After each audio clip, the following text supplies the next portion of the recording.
بسم اللہ الرحمن الرحیم. السلام علیکم. پروفٹ سیریز کا پارٹ 3 ہے. محمد صلی اللہ علیہ وآلہ وسلم کی سٹوری چل رہی ہے. آپ کو پروفٹ سیریز میں اگر انٹرسٹ ہے تو میرے چینل کو سبسکرائب کر لیجیے. Thank you. لاسٹ پارٹ تک ہم نے یہ جانا کہ نبی پاک صلی اللہ علیہ وآلہ وسلم نے لوگوں کو دعوت دینا شروع کی، لوگوں کو اسلام کی طرف بلایا، اللہ کی طرف بلایا، اور لوگ ان پہ ایمان بھی لانے لگے. اس سب میں خاموشی سے یہ سب کرتے ہوئے 3 سال بیت گئے. لوگ بری طرح بت پرستی میں ملوث تھے، اور آپ صلی اللہ علیہ وآلہ وسلم نے ان کو بتایا کہ بت پرستی شرک ہے، بت ہمارے خدا نہیں ہے. آپ صلی اللہ علیہ وآلہ وسلم جب چھوٹے تھے انہیں تب سے ہی بتوں سے نفرت تھی. انہوں نے کبھی بت پرستی نہیں کی اور نہ ہی اس کا خود حصہ بنے. اب یہ وقت تھا کہ وہ لوگوں کو سمجھا رہے تھے کہ بت پرستی شرک ہے، گناہ ہے، اور اپنے ہاتھ سے بنائے ہوئے پتھر کے بت خدا نہیں ہے.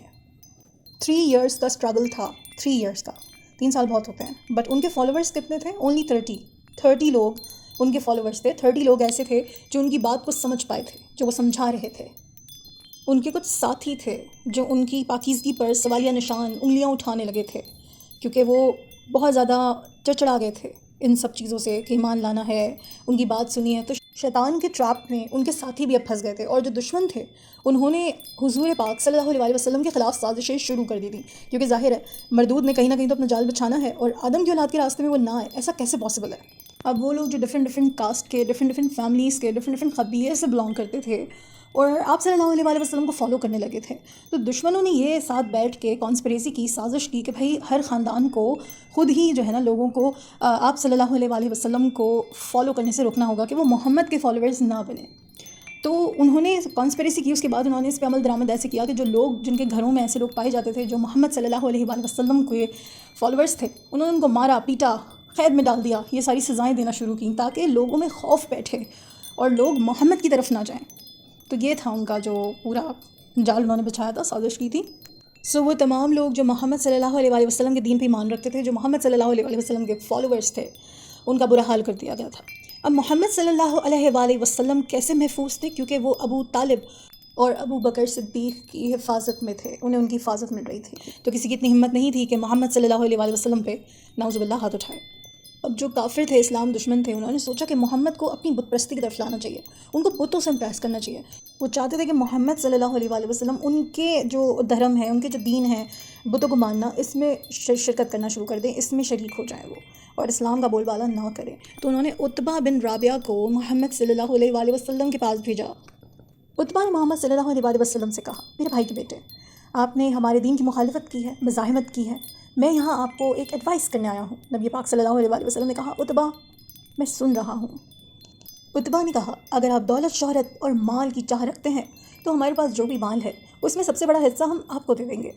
آپ کو بہت دانائی، علم سے نوازا گیا ہے، ہم آپ کو اپنا سردار بنائیں گے، ہر طرح کے مشورے آپ سے کریں گے. ہم پیشکش کرتے ہیں آپ کو، بتائیے. اور اگر آپ حکومت کی خواہش رکھتے ہیں تو ہم آپ کو اپنا بادشاہ بنا لیں گے. جب عتبہ نے اپنی بات پوری کر لی تو نبی پاک صلی اللہ علیہ وآلہ وسلم نے ان کے سامنے کچھ آیات پڑھی، جس میں انہوں نے اللہ کی حمد و ثنا کو بیان کیا اور پھر جنت کی خوشخبری بھی سنائی.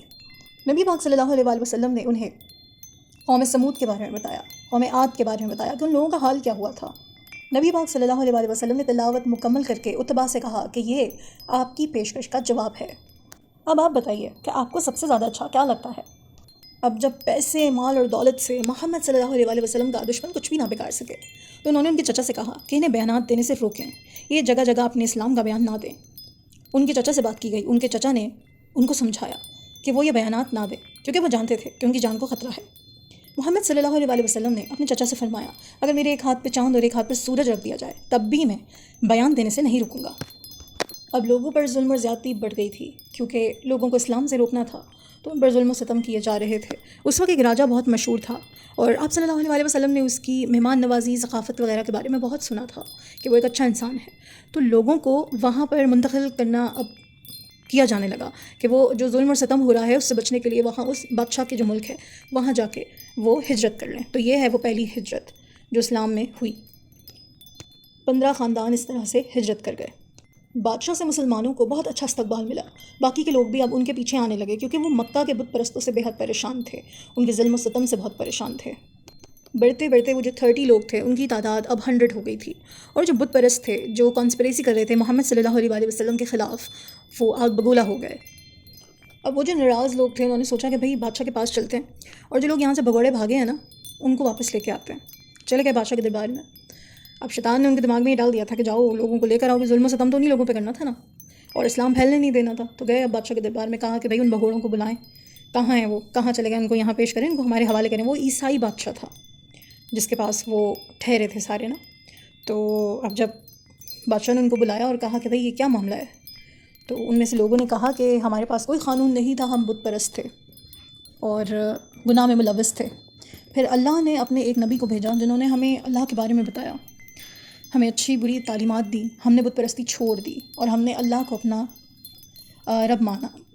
ہم پہ ظلم و ستم کیے گئے, ہمیں مارا پیٹا گیا, ہمیں مجبور کیا گیا کہ ہم بتوں کو ہی پوجیں. جب ہمیں وہاں پر ظلم کا نشانہ بنایا گیا تو آپ ہماری حفاظت کریں گے یہ سوچ کر ہم آپ کے پاس آئے. وہاں لوگوں نے اس عیسائی بادشاہ کو حضرت عیسیٰ علیہ السلام, ان کے رب, ان پر نازل ہونے والی کتاب کا حوالہ دیا اور عیسائی بادشاہ کو کنونس کر لیا, کیونکہ اس بادشاہ کو ان میں اور مسلمانوں میں, خود میں اور مسلمانوں میں یہ چیزیں بہت کامن لگیں جو کتابوں میں ملتی تھیں, جو قرآن پاک اور ان کی کتاب میں بہت سملر تھیں. تو اس بادشاہ نے جو لوگوں نے لینے آئے تھے بدماشی کرنے کے لیے, ان کو کہا کہ وہ واپس لوٹ جائیں, اور بادشاہ نے ان لوگوں کو اپنی حفاظت میں رکھا. نبی پاک صلی اللہ علیہ وآلہ وسلم نے لوگوں کو بیانات دینا جاری رکھا. اب جو لوگ کافر تھے اور ان کی بات پہ کان نہیں دھرنا چاہتے تھے, انہوں نے ان کا مذاق بنانا شروع کر دیا.